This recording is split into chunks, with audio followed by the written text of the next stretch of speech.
At dahil wala akong magawa ngayong araw, nakahilata lang ako dyan buong mangga, gagawa na lang ako ng kababalaghan. Since meron naman ako nito, meron din ako nito nung isang taon pa to. At ito taman. At ito pa. At ano pa ba to? Ito pa. At mainit ang panahon. Dahil mainit ang panahon, tika lang, kailangan kong lumabas. Ipakita na mainit talaga ang panahon. Ayan, mainit nga. Aray! Aray! Sunog ako. Corny. Ayan. So, mainit nga ang panahon. Kaya kailangan natin gumawa ng kababalaghan.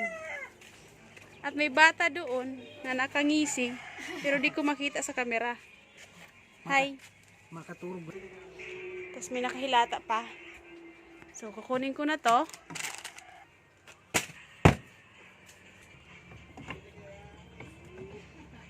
Ah! Ay. Wala ko mahuhuli. Mga Pilipinas.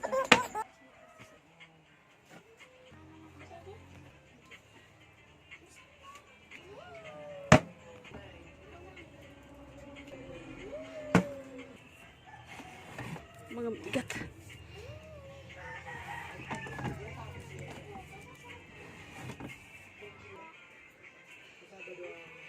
Suko tayo kutsilyo. Pwede na ba to? Tapos kumuha tayo ng maraming kutsilyo dahil kailangan natin ng maraming kutsilyo. Tapos, bubuksan natin ng dilata. Kailangan ko na tagahawak ng camera! Fruit salad, ipa-partner doon sa saging. Yun o, saging. Ganito ang tamang pagbukas. Hawakan mo yung kutsilyo, tapos ipos-pos mo. Ah! Ayaw kag-api. Sali yung dudo. Wala ako nun. Yan to oh.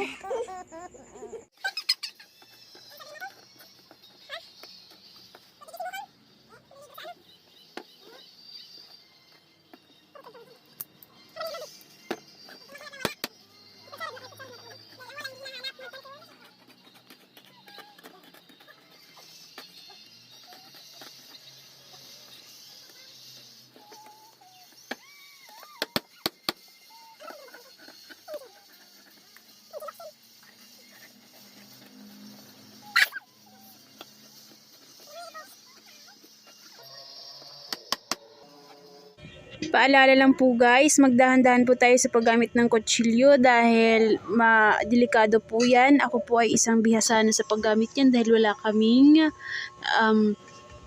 can opener. So yan yung ginagamit ko tuwing nagbubukas ako ng mga dilata sa bahay. Tinanggal ko po yung sound dito banda kasi may music yung kapitbahay, baka makipiright. So ayan, sinala ko yung fiesta cocktail para wala lang. Sinala ko lang siya para hindi masabaw. So, sa isang lata po na ganito, marami na po tayong magagawa na fruit salad kahit wala pong buko. So, mga kapilipinas, start na natin ihalo yung condensed. Tapos, susunod na rin natin yung iba pang mga pampatamis. Yan. So, mga kapilipinas, yung mga brand po na ginamit ko dito na pampatamis, pampalasa is pasok po sa budget nyo kasi mura lang po yan. At kung kayo po ay kung gusto nyo pong gumawa ng fruit salad, hindi nyo po kailangan gumastos ng malaki. So, magkakaroon na kayo ng sarili nyong dessert sa bahay.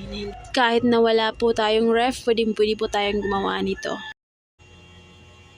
So ayan na mga kapilipinas, hinaluan ko po siya, dinagdagan ko po ng gulaman na kulay pula at saka kulay green. Yan na po yung kulay green, medyo malamig na siya. Yan na po sila. So ihahalo na po, hiwa-hiwain na po natin yan into cubes, tapos ihahalo natin sa salad natin para medyo marami-rami naman yung salad natin. By the way, yung gulaman po na ginamit ko dyan is Mr. Gulaman. Tag 9 pesos lang po yan sa grocery.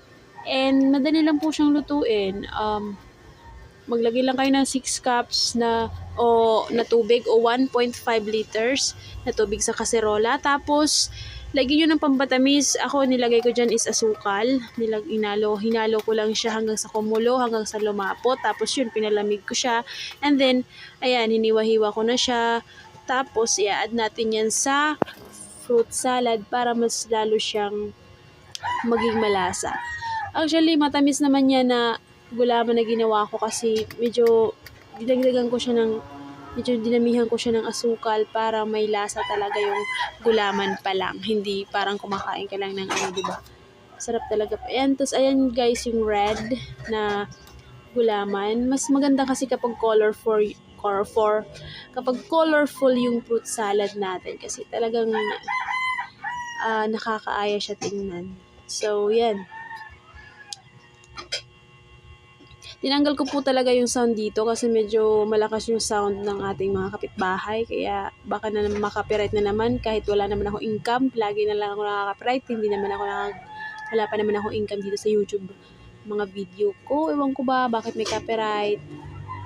Tapos yan, dyan ko siya nilagay sa Tupperware ng Ram Spaghetti. Yung binili ko nung nakaraang New Year na yung mga promo nila na nakalagay sa Tupperware. So, yung Tupperware is maraming pinagagamitan. At dahil wala tayong ref, dyan ko siya ilalagay sa styrofoam. Yan.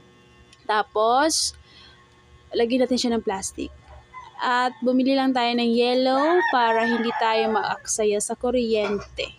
So guys, mga ka-Pilipinas, kahit walang ref, pwede po tayong gumawa niyan sa ating sariling bahay. Lalo na kung meron kayong styrofoam. Murang-mura lang naman ang styrofoam. So ako, ang ginawa ko dyan, krinak ko yung isang ice para meron sa ilalim kahit konti. Tapos, yung iba naman, nilagay ko sa taas. So yun, trinay ko muna yung isang Tupperware kung kasya.